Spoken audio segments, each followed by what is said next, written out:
The Catalan opening is basically a mix between the Queen's Gambit, so d4 and c4, and the reti opening, which is knight to f3 and often also includes g3 and bishop g2.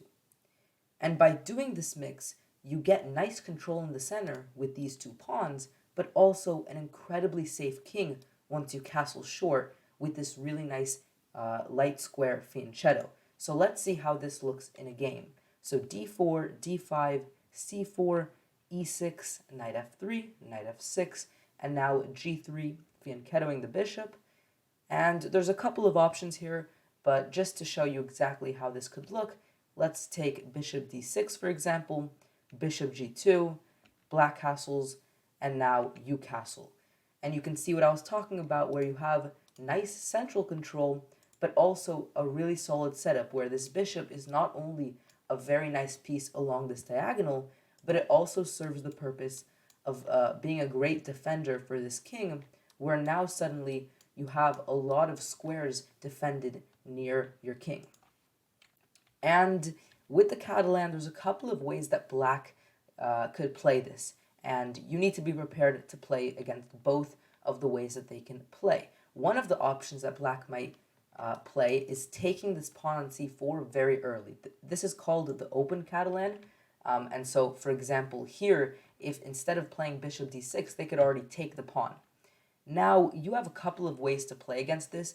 One very common way to win back this pawn in a queen's gambit is to play the move e4 at some point and to take it with the bishop. But the problem is this bishop is a piece that typically will go on g2, and so you don't really want to recapture the bishop, recapture the pawn with the bishop. And so instead, a more common approach is queen to a4 check, giving this fork, and after, let's say, knight to c6, then taking back the pawn, and you just have achieved back the pawn. You still have nice central control, a very solid setup once you castle, and your pieces can develop very easily into the game.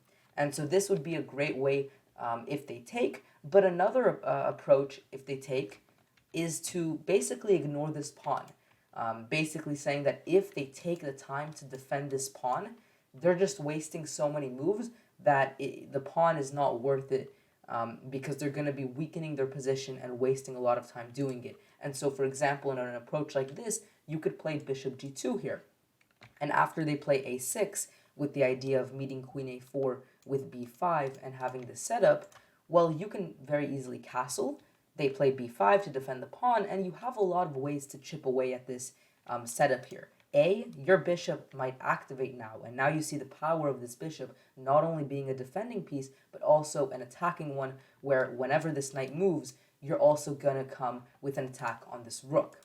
But additionally, you have moves such as b3 in a position like this, or a4 at the right moment, to chip away at this pawn structure, and once one of the pawns, specifically the central pawn with a4, falls, then the other ones become very weak. But for example, here, it could continue with b3. Let's say they take, you can take with the a pawn, and like I mentioned, you have pressure along this diagonal. Now the a file's opened, your pieces have a lot of space here to open up, and you still have this good central control. And so this would be some of the approaches that you can take if they decide to go into the open Catalan by taking the pawn. But let's go ahead and look what happens if they play the closed Catalan, which is, of course, not taking the pawn. So bishop d6, we looked at bishop g2, castles, castles. And now, if they play, for example, c6, again, not taking this pawn. Now, you might be asking, what are you going to do when it comes to developing these pieces? Because it doesn't seem so intuitive, specifically because this bishop, it doesn't seem like it has that many good squares. But one very smart way that you can go about this is playing the move b3, with the idea to fianchetto the bishop and then put the knight on c3, and you have this very strong shell here, which gives you central control and also gives you a very solid position. And this can continue, for example, with knight c3, queen c2, and eventually you're also going to get your rooks into the game, sometimes maybe on the e file, sometimes on the d file, and very often on the c file, because there's always going to be this tension on the c file where it could open up at the right moment, so you want to have pressure along that c file. At the right moment, you'll also go e3 to solidify your position even further. and you're just going to have a very good setup. But like you can see here, they always have this ability to take, so you never want to find yourself in a position where your position's going to be damaged if they take. You always want to keep in your mind the fact that they will be able to take at the right moment. But typically that's not going to bother you much because you can recapture, still maintaining a really strong setup.